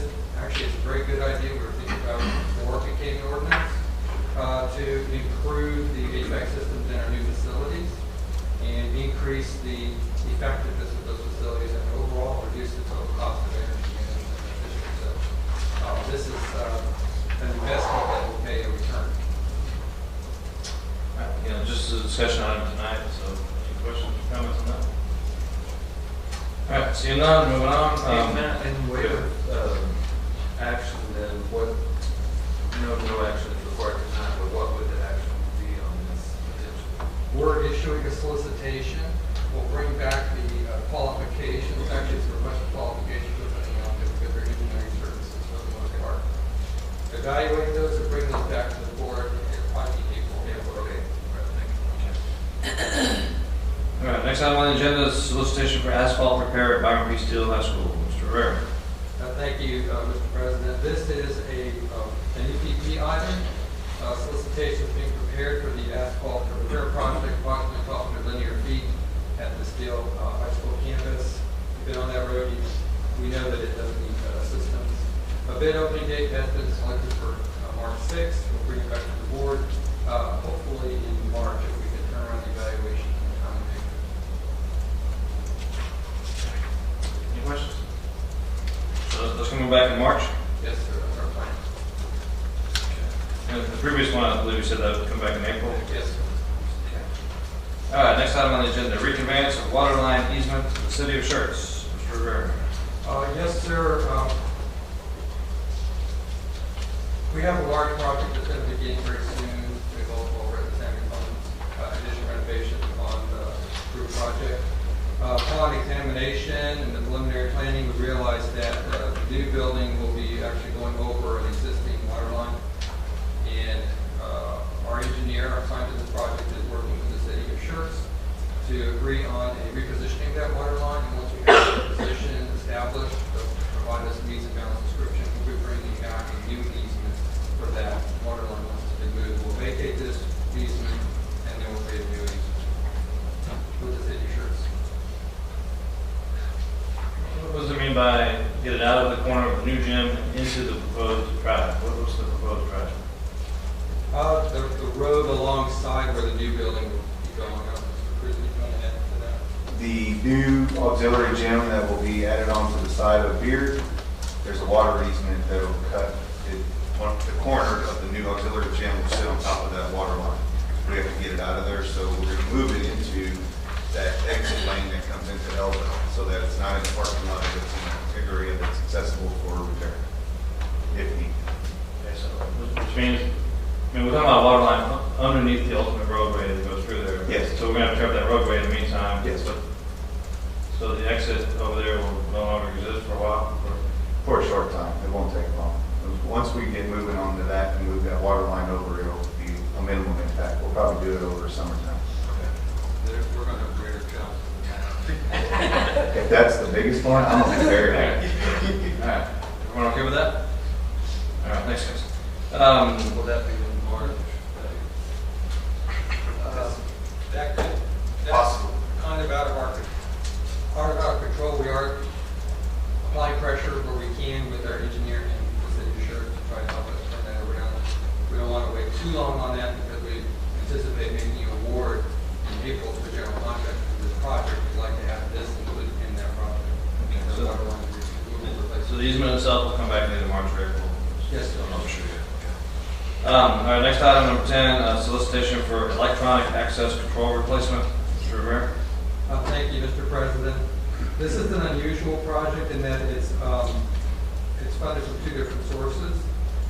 Two of our campuses are going to be out of our 2006 bond funds that we didn't think we were actually going to end up recapturing from the city of Schertz due to the EDU replenishment from that sanitary sewer lift station over at Corbett Junior High.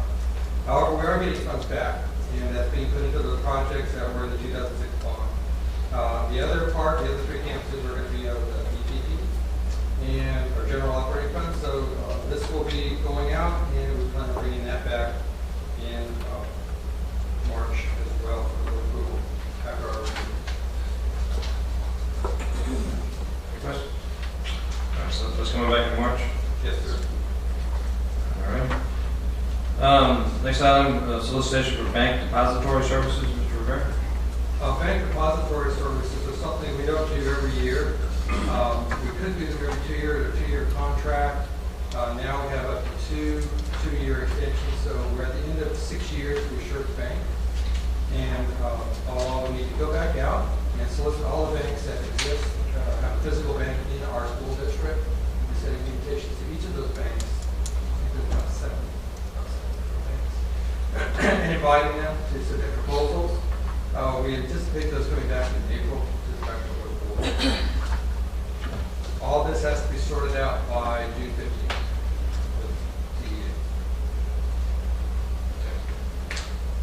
Questions on that one? That may come back in March? April. Sometime. All right. Solicitation for Active Directory Modernization Services, Mr. Rivera. Well, thank you, Mr. President. Working with our technology department, they've identified a need to update our Active Directory, which is really exciting. If you think about every device that you have in the school district, it's connected to the directory, just like the phone listings. Everybody's in the directory. This laptop, everything's connected. However, sometimes the wires get a little bit crossed, and we need some assistance in reorganizing as our district has grown over time. So this is going to help make our network uniform and create a more stable network environment for us, increase our security on our network. Dr. Burke will want to add to that. I'll just say that modernizing Active Directory was a recommendation in the technology assessment that we had a couple of years ago. So this is something that we really need to do to bring our Active Directory up to an enterprise level of functionality. Where's that gentleman when you need him? Critical question, right? I want to know how the wires are getting crossed. All right, any questions on that item? All right, and that's coming back in March or no? That should be March. March, okay.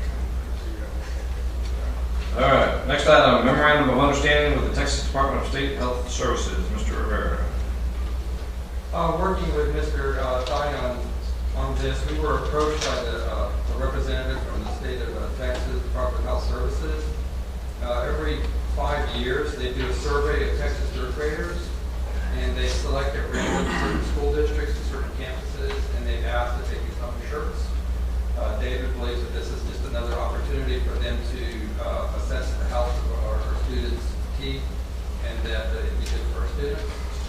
It does provide data to the state of Texas as far as how the state of Texas are doing in our state. Recently, I saw this on TV where they were actually doing this in the city of San Antonio recently. They actually got a ceiling, complimentary ceiling, and a toothbrush, and they got a report back to the parent. Do you know where they actually do this? They do it on the campus. Where they do it. Yes, they're on campus. So this won't be, now this will be the 17-18 school year. So when are we going to do the North Bryan, from what I understand? They need that so they can put it on the schedule. It'll be on next month? Yes, sir. Anything further on that one? Well, Matt, you just want to continue on with the remainder of the agenda since you've done a pretty good job? Do that next. The goals. I think we're I was thinking Michelle needed one more thing to do. All right. We'll now leave Rivera's section and we'll go to the discussion of superintendent goals for 2017-2018. And actually, Matt will be involved in plenty of these. And so will Michelle and Damon and Tony, everybody. These have, in large part, in fact, I don't think there have been any modifications since last Tuesday night, but we just, per the board's discussion last Tuesday night, my appraisal, we're putting these out here in draft format and discussion on tonight, and we'll see if you have any questions for the next 30 days, and I guess potentially bring them back for action next month. Further comment on that one?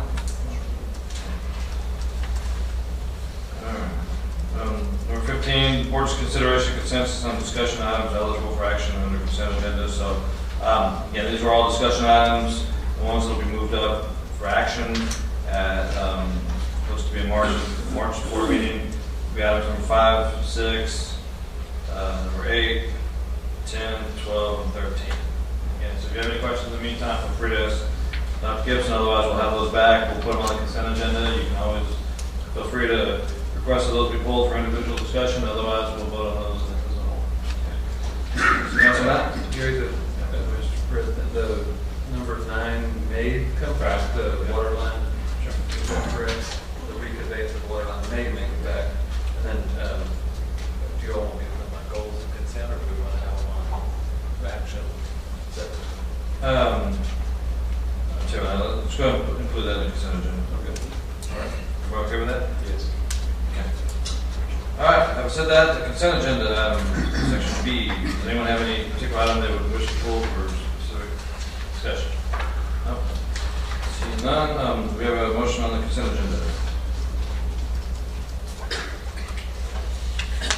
I move the Board of Trustees approve consent agenda as presented. Second. Okay, we have a motion and a second. All those in favor, raise your right hand. Any opposed? Same sign. Okay, the motion passes 6-0. Okay. All right, action items. Number 1, request for board approval, 2017-2018 school year calendar. Yeah, thank you, Mr. President, trustees. And last month, we had reported that after receiving some feedback from some parents and administrators, that at the last district improvement committee meeting, there either was 0 or very little parent representation there. We held a special parent meeting. I think that's what I reported at the last meeting. We did have 23 parents show up, which is great, and it was a good meeting conducted here in the building. And just it was an interesting, it was very fruitful discussion, very productive, very, I guess, collaborative and engaging. It was just interesting to me at the end of it. You know, we basically had about a 50-50 split of which calendar they wanted. So I think you line up 1,000 people and you're going to get 500 on one side, 500 on the other, almost every time. And that came down to the vote also. We usually try to reach consensus, and this year, just because of where Christmas Day fell and where New Year's Day fell, it really just, I guess, created some tougher decision points than maybe normal. I guess this is normal because this is the calendar that we've had in the last few years. After the final vote, with the parents present and the parents having an opportunity to speak and be able involved in the decision. We did a revote. I think it's those little dots actually on the back of it. We didn't take a piece of paper down. So it's Looks 50-50 to me. But it's pretty close. We thought, wow, this is going to come down to a coin toss or goat rope or arm wrestling or something. I don't know. But B, I think, wound up with 21 votes, and A wound up with 16 votes. And so we are proposing calendar B. One of the things that we talked about that just makes it a little bit interesting is that we'll actually be taking that first week in January off because of, again, where the first fell. Other than that, they're pretty similar. That's the primary difference. I'll remind everybody that we're looking at District of Innovation next year. It is one of my goals. So we'll consider getting off of the mandatory start date or the slitter bond rule or the slitter bond law that you start that last week in August. All right, so draft B is the recommendation? Yes, it is. And I guess the magic question always is, do we know what other districts are doing? Yeah, this reflects Northeast and North Side, and they went through, if I understand, a very similar process to us. It's a lot of split discussion. We've historically tried to stay consistent with them, and I thought maybe this year we weren't going to, just because of that. But again, they're very close votes every single time that B came out on top, which will be more consistent with North and East. I think just so the board understands, and Dr. Gibson and I talked about this. You want to share with them the discussion we had about I guess what I call a standard possession order in child custody? Yeah, we brought that up at the DIC meeting also, because that was good learning for me. I didn't fully understand that, and I think they were saying, Michelle, you were there, that was B the one that was more conducive to the joint custody? I believe it was, yeah, because it depends on the date over that break when parents change that. It may have been A, I can't remember, but it's just an interesting discussion, and of course I'm brought up that reasonable people should be able to resolve this, and I kind of got laughed at. No comment. Yeah, there were a lot of chuckles in the room, like how's the weather in Pollyanna go? Yeah, just for the board's understanding, standard possession order typically provides one parent with custody and possession of the children, basically when school gets out through the day after Christmas or whatnot, and then the other parent will get them that day through the end of the Christmas break. And so sometimes one parent or the other gets more time. But Dr. Gibson's saying, reasonable parents can just work it out. Good luck to them. I think if we get it out soon, which hopefully we will, then it'll at least give them more than a year to try to resolve. Right. Not more than a year, but nearly a year to try to resolve. You'll give them a year to find an Attorney, the Full Employment Act, right? There we go. All right, so draft B is the recommendation from the administration. Do we have any further comment or discussion? Well, I'll just throw my 2 cents in, with the discussion related to the parental issues that I dealt with that, and it's trying to find someone reasonable in that discussion is not going to happen. But the other thing is side note is that when I was working, we would call typically we'd have 3 weeks between Thanksgiving and Christmas break.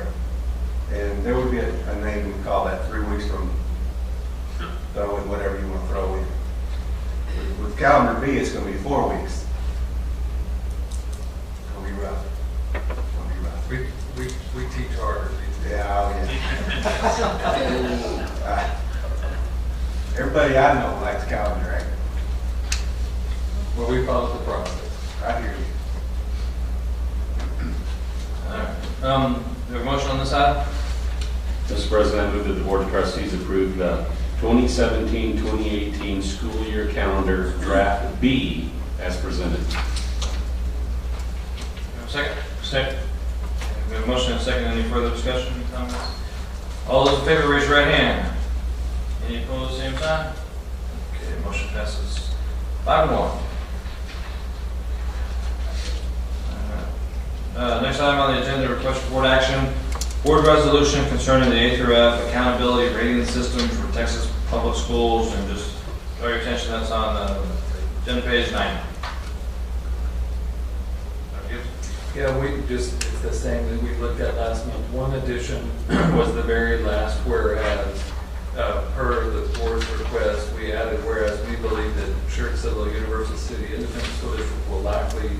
receive quote-unquote good ratings under A through F, we still disagree with the overall premise. So we inserted that, localized that for ourselves. Again, just so you guys know, this is kind of a statewide resolution that plenty of districts are signing off on, at least to show that we're just not signing somebody else's form. I mean, even though we've got fairly good ratings, we still don't necessarily agree with the overall premise. Can you give us a little update on where does this whole evaluation system stand? There's been a lot of discussion in the legislature. Yeah, I think, by this month, over 700 school districts will have passed resolutions similar to this one. What we're hearing from the Senate Chair of Public Education is it ain't going anywhere, so get ready to live with it. What we're hearing from the Commissioner is a lot of quietness right now. I think he got lit up pretty heavily at midwinter, and all of a sudden got really quiet. He usually goes over his time. He was under his time about 45 minutes, which I thought was just kind of true, the telltale sign that I think he was in listening mode, not in speaking mode, because he was just hearing a lot of feedback. He's in a pretty precarious situation because he has been charged with implementing a law. So it is a law, so he does have to implement it. Some disagree, some experts disagree. They say that it's his baby, and it has been all the way from the beginning. For him to act like he's being forced into implementing it is ludicrous. That's how he got the job as commissioner, because he said, I can make this happen. I'm smart enough to make this happen. Others, kind of take the, I feel sorry for him tack. So I say all that to say it's just up in the air and it's just a big old mess.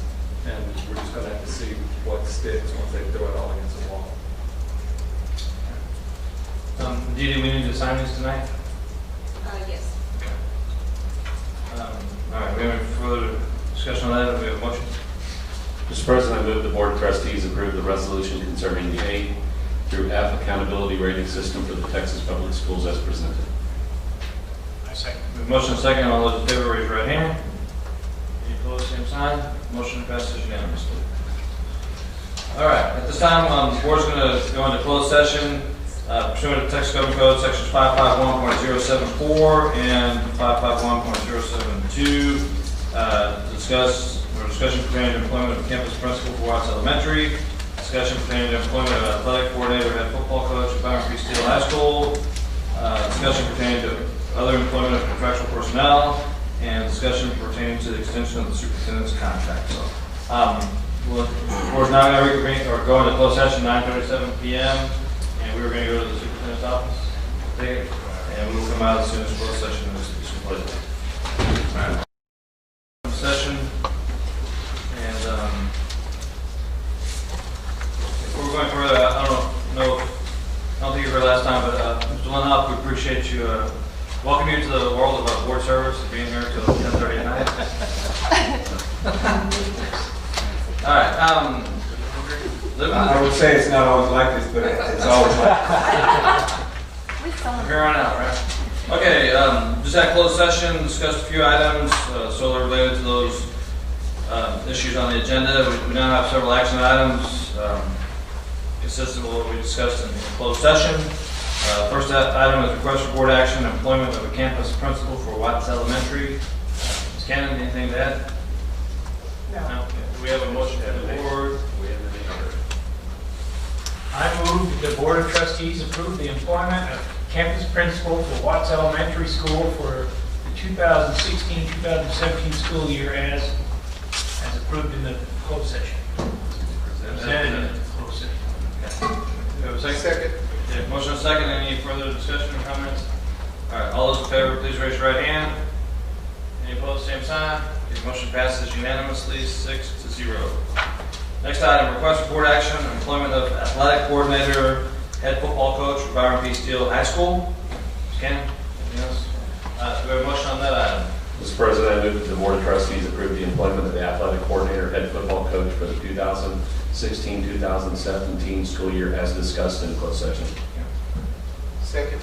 We have a motion and second. Any further discussion? All those in favor, please raise your right hand.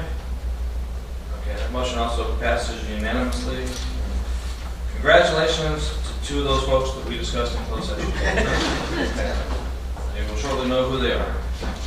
Next item, request for board action and other contractual personnel. Ms. Cannon? Mr. President, I move that the Board of Trustees approve the employment list as presented of contractual personnel for the 2016-2017 school year. We have a motion and a second. All those in favor, raise your right hand. Any opposed, same sign. The motion also passes unanimously. Last action item is consideration of extension of the superintendent's contract. We have a motion. Y'all are on a roll of you now. Mr. President, I recommend the Board of Trustees consider and take action on the revision and extension of the superintendent's contract Just set the period. through 2021. Second. Just modify it, so if I hear your motion correctly, is to extend the superintendent's contract by a period of 1 year. Right. Correct? Okay. We have a second? Okay, all those in favor, please raise your right hand. Any opposed, same sign? Anybody? Okay. Motion passes unanimously 6-0. Congratulations. Thank you, appreciate it. All right. Okay, last item, board item for review and discussion. Master calendar, everything coming up. Mr. Cuperto? Yeah, I'm still writing stuff. Yeah, I know there's I guess the Winter Governance Conference in Corpus Christi here in a few weeks. Do we have anybody registered for that, Dee? No, sir. Nobody at all? Okay. I assume registration is still open if someone would like to go, but I think that's the first weekend in March, something like that. Anything else coming up? I think. Let me talk about the March board meeting. We have our normal monthly items on the board agenda. This is for our meeting March 21st. We have I think what are annual items, which would be the Chapter 21, non-Chapter 21 personnel contracts for administrative professionals for 2017-2018, TASB salary stipend study, instructional materials allotment 2017-2018 budget parameter memo, and SCUCISD procurement department resolution. We also have other items with conduct elections for ESC Region 20 board directors, if needed, legislative update report, and the superintendent goals for 2017-2018. And trying to get some meeting. In the meantime, clarification, are we meeting up here next Tuesday to go to Austin? Yeah, Is there a time on that?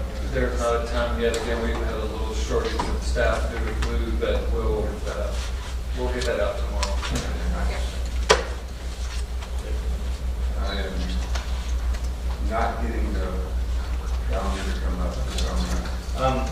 Anybody have any other calendar type items that will occur over the next month or so?